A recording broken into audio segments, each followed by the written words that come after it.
Bah salut Patati Patata, l'émission qui met les plaies dans le plat. Les Oui. plaies dans le plat. Patati Patata, patata, je vais mettre. l'émission qui met dans le plat. Patati patata, l'émission qui met dans le plat. Patata patati.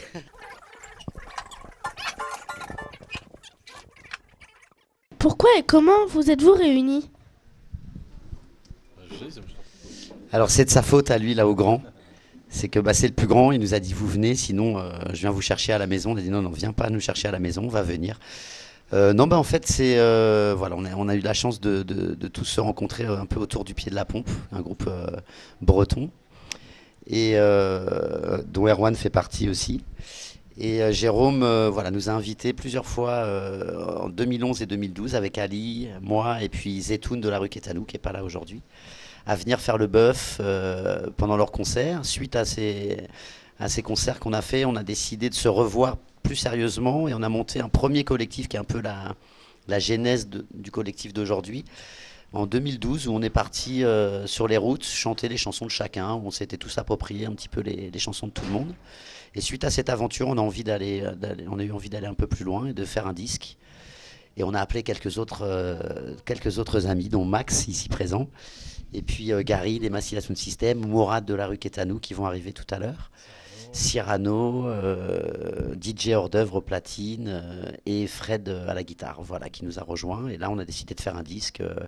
Ça s'est décidé en 2013. Il se trouvait qu'on partait à 13 sur la route. Que les Marseillais, c'est le chiffre 13, tu sais, sur les petites plaques, voilà, et que voilà, on avait 13 morceaux, donc on s'est dit, bon, un collectif 13. Donc voilà, c'est né comme ça. Quel est votre rôle dans le groupe? Donc lui, comme tu peux le voir, il fait de l'accordéon, Max. Voilà. Moi, je fais de la basse. Donc Gizmo, il fait Gizmo. Jérôme, comme ça se voit, il fait c'est une guitare, voilà. Et Ali, il fait Ali. Il chante aussi. Qui écrit les textes? C'est pas moi. Alors en fait, pour les textes, on a tous amené des idées de chansons au départ. Quand on a proposé le projet, tout le monde a amené des idées. On en a amené pas mal avec Guise au tout début pour un peu lancer toute l'histoire. Et on a écrit donc nos couplets, nos refrains, etc. Et une fois que ces chansons étaient faites, on a demandé à tout le monde de venir poser un petit peu son texte ou sa façon de chanter. Parce que tout le monde a des façons assez particulières de chanter. Et tout le monde est venu petit à petit greffer son petit bout de couplet, etc. Dans sa chanson ou dans la chanson des autres. Donc on a fait un melting pot un petit peu de tout ça, de tout ce qu'on est, pour que tout le monde se sente le plus à l'aise possible en fait. Et qui écrit la musique? Pareil, c'est que moi. Genre, du coup, j'étais beaucoup en studio avec Guise, donc moi je faisais la musique au départ. Mais toujours avec les idées, quand les idées sont lancées, en fait, on n'est pas des grands musiciens d'école où on écrit des partitions, donc tout le monde m'envoie son idée sur un iPhone ou un truc avec la mélodie. Donc moi après, je remets cette mélodie avec des instruments, etc. Et puis ensuite, on décide si on garde ou on garde pas, on fait pas. Et puis voilà, il faut qu'on arrive à un bon compromis, on se dit ça, on garde et voilà. Et donc vous êtes 13 dans le groupe, issus de beaucoup de groupes différents. Donc est-ce que c'est pas un peu compliqué pour s'organiser, notamment pour la tournée, parce que chacun a ses propres dates avec son propre groupe, et après il faut se retrouver dans le collectif 13. Est-ce que c'est les emplois du temps de chacun doivent être un peu chargés quand même? Bah en fait, l'idée c'était de partir tous ensemble sur la route, donc chacun a mis un peu ses projets de côté en attendant de vraiment s'investir à plein temps sur la tournée du collectif. C'était un peu ça l'idée aussi. C'est-à-dire qu'on est un groupe c'est éphémère, mais on est un groupe le temps de la tournée, de l'album, des concerts, donc ça s'est géré comme ça en fait. Chacun a fait une pause et puis ça tombait bien aussi parce qu'on pouvait tous se mettre en pause, donc on en a profité pour être ensemble. Et ça tombe bien, c'est pour notre plus grand plaisir.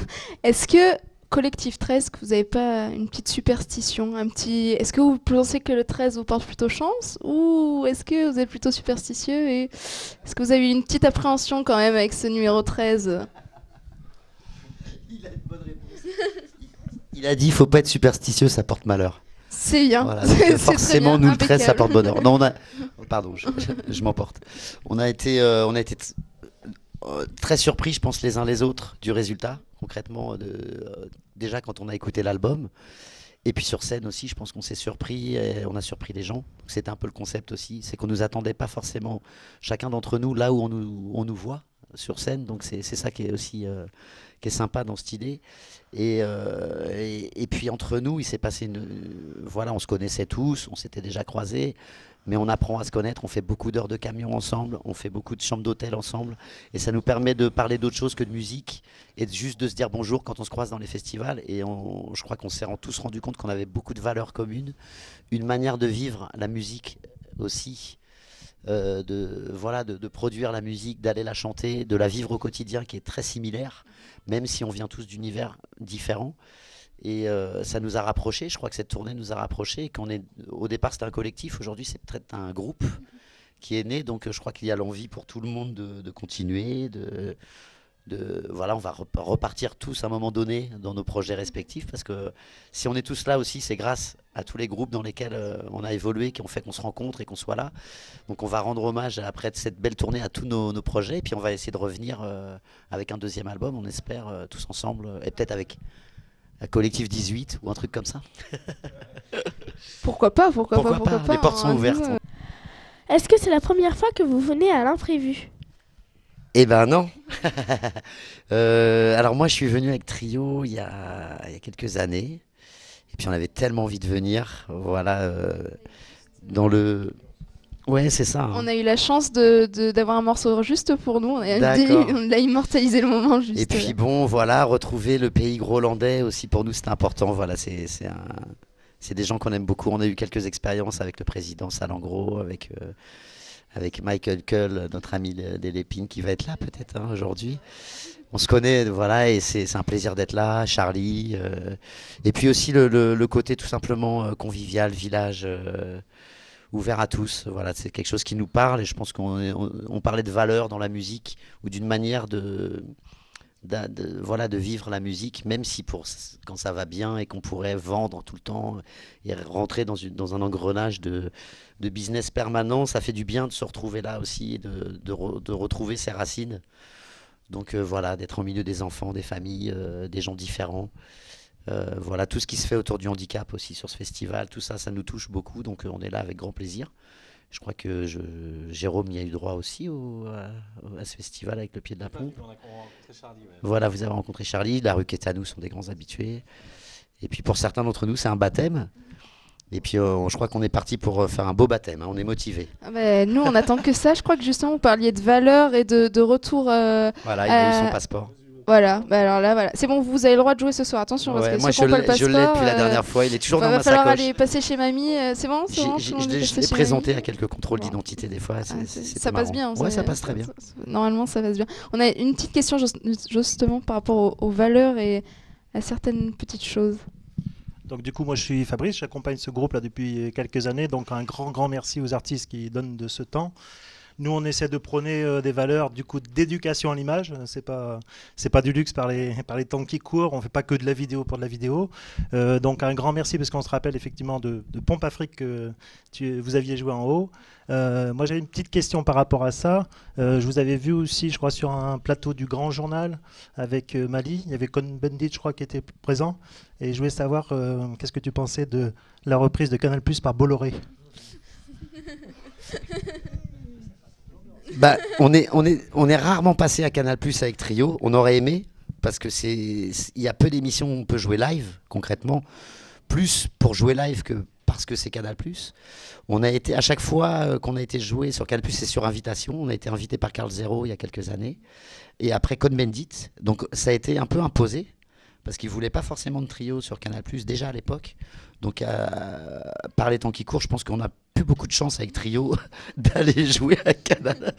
Donc c'est toujours terrible de voir la presse se faire accrocher par des grands pontes comme ça, qui représentent au final le capitalisme absolu et qui mettent la pression sur des gouvernements de gauche, par exemple, comme on vit en ce moment, et qui font la pluie et le beau temps, qui voudraient éliminer les guignols de l'info, qui voudraient museler un peu plus la parole et l'image. Et donc forcément ça nous touche, et puis surtout nous, parce que je pense que on fait partie quand même de la culture française, avec Trio, avec Le Pied de la Pompe, avec La Rue qui est à nous, avec Ali. Les événements de Charlie ont fait peur à toute cette presse humoristique, à ces caricatures et tout ça. Donc la chaîne aussi a peur pour elle dans tout ce qu'ils font, dans toutes ces démarches. Ça va aussi pour Groland, c'est pareil. Et du coup, ils essaient de faire attention à leur patrimoine financier, et ils voudraient garder leur bébé intact. En tous les cas, ouais, pour finir, je pense que c'est de mauvais augure pour la liberté d'expression. Quand des gens qui représentent, on va dire, l'inverse de ce que peut être les Guignols ou quoi, prennent pouvoir sur ces gens-là. Donc j'aimerais pas être à leur place aujourd'hui, et ça va être un dur combat. Je sais pas parmi les copains, mais je sais que moi j'ai signé la pétition. Ça a été le cas sur France Inter avec Monsieur Mermet ou des gens comme ça qui ont été évincés gentiment. On a mis la pression une année, 2 années, puis on a fini par les dégager. J'espère que les Guignols vont durer encore longtemps, parce que ils me font encore rire, moi, en tous les cas. Et le Groland, évidemment. Le Groland survit, et on est là pour ça. On a une petite question justement par rapport aux valeurs et à certaines petites choses. Donc du coup, moi je suis Fabrice, j'accompagne ce groupe là depuis quelques années, donc un grand merci aux artistes qui donnent de ce temps. Nous, on essaie de prôner des valeurs du coup d'éducation à l'image. C'est pas du luxe par les temps qui courent. On fait pas que de la vidéo pour de la vidéo. Donc un grand merci, parce qu'on se rappelle effectivement de Pompe Afrique que vous aviez joué en haut. Moi, j'avais une petite question par rapport à ça. Je vous avais vu aussi, je crois, sur un plateau du Grand Journal avec Mali. Il y avait Cohn-Bendit, je crois, qui était présent. Et je voulais savoir qu'est-ce que tu pensais de la reprise de Canal+ par Bolloré. On est rarement passé à Canal+ avec Trio. On aurait aimé, parce que il y a peu d'émissions où on peut jouer live, concrètement. Plus pour jouer live que parce que c'est Canal+. On a été, à chaque fois qu'on a été joué sur Canal+, c'est sur invitation. On a été invité par Carl Zero il y a quelques années. Et après Cohn-Bendit. Donc ça a été un peu imposé, parce qu'ils ne voulaient pas forcément de Trio sur Canal+, déjà à l'époque. Donc par les temps qui courent, je pense qu'on n'a plus beaucoup de chance avec Trio d'aller jouer à Canal. Donc c'est toujours terrible de voir la presse se faire accrocher par des grands pontes comme ça, qui représentent au final le capitalisme absolu, et qui mettent la pression sur des gouvernements de gauche, par exemple, comme on vit en ce moment, et qui font la pluie et le beau temps, qui voudraient éliminer les Guignols de l'info, qui voudraient museler un peu plus la parole et l'image. Et donc forcément ça nous touche, et puis surtout nous, parce que je pense que on fait partie quand même de la culture française, avec Trio, avec Le Pied de la Pompe, avec La Rue qui est à nous, avec Ali. Les événements de Charlie ont fait peur à toute cette presse humoristique, à ces caricatures et tout ça. Donc la chaîne aussi a peur pour elle dans tout ce qu'ils font, dans toutes ces démarches. Ça va aussi pour Groland, c'est pareil. Et du coup, ils essaient de faire attention à leur patrimoine financier, et ils voudraient garder leur bébé intact. En tous les cas, ouais, pour finir, je pense que c'est de mauvais augure pour la liberté d'expression. Quand des gens qui représentent, on va dire, l'inverse de ce que peut être les Guignols ou quoi, prennent pouvoir sur ces gens-là. Donc j'aimerais pas être à leur place aujourd'hui, et ça va être un dur combat. Je sais pas parmi les copains, mais je sais que moi j'ai signé la pétition. Ça a été le cas sur France Inter avec Monsieur Mermet ou des gens comme ça qui ont été évincés gentiment. On a mis la pression une année, 2 années, puis on a fini par les dégager. J'espère que les Guignols vont durer encore longtemps, parce que ils me font encore rire, moi, en tous les cas. Et le Groland, évidemment. Le Groland survit, et on est là pour ça. On est là pour ça. Et puis, alors peut-être que Canal+ veut pas de vous, mais nous, chez Patati Patata, on veut bien de vous, et on veut bien gentil. un morceau juste pour nous, si c'est possible.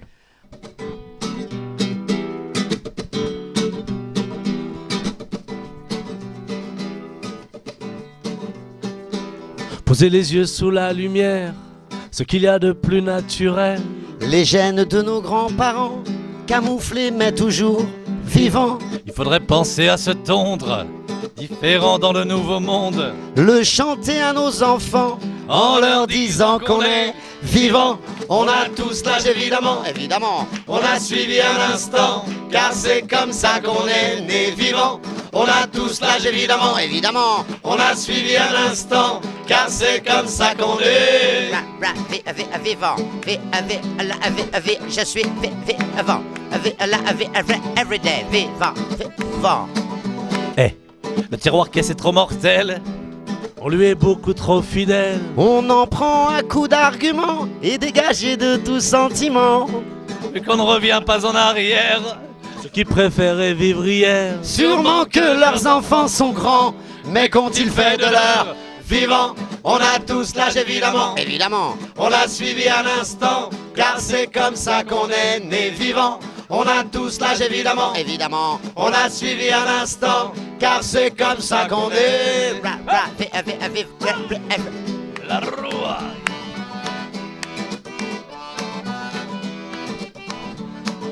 Eh, voilà ce qu'on a gagné. Quoi? Où va la vie qu'on a serrée? À ceux qui regardent passer le temps, je leur dirai qu'on est Les yeux posés sous la lumière. Ce qu'il y a de plus naturel. les gènes qu'on laisse à nos enfants. On aimerait qu'ils soient vivants. On a tous l'âge évidemment, évidemment. On a suivi un instant, car c'est comme ça qu'on est né vivant. On a tous l'âge évidemment, évidemment. On a suivi un instant, car c'est comme ça qu'on est. Vivant, be alive, every day. Yeah, c'est ça. Ouais, vivant. On est Vivant, On est Vivant. On est Vivant. On ne vous entend pas du tout, on est Vivant. timide, va. Vivant. On est On est vivant, On est vivant. Nous, on est vivants. On a tous l'âge évidemment. On a suivi un instant, car c'est comme ça qu'on est né vivant. On a tous l'âge évidemment, évidemment. On a suivi un instant, car c'est comme ça qu'on est Vivant. On a tous l'âge évidemment. On a suivi un instant, car c'est comme ça qu'on est né vivant. On a tous l'âge évidemment. On a suivi un instant, car c'est comme ça qu'on est vivant. On a tous l'âge évidemment, évidemment. On a suivi un instant, car c'est comme ça qu'on est né vivant. On a tous l'âge évidemment, évidemment. On a suivi un instant, car c'est comme ça qu'on est vivant. Bravo.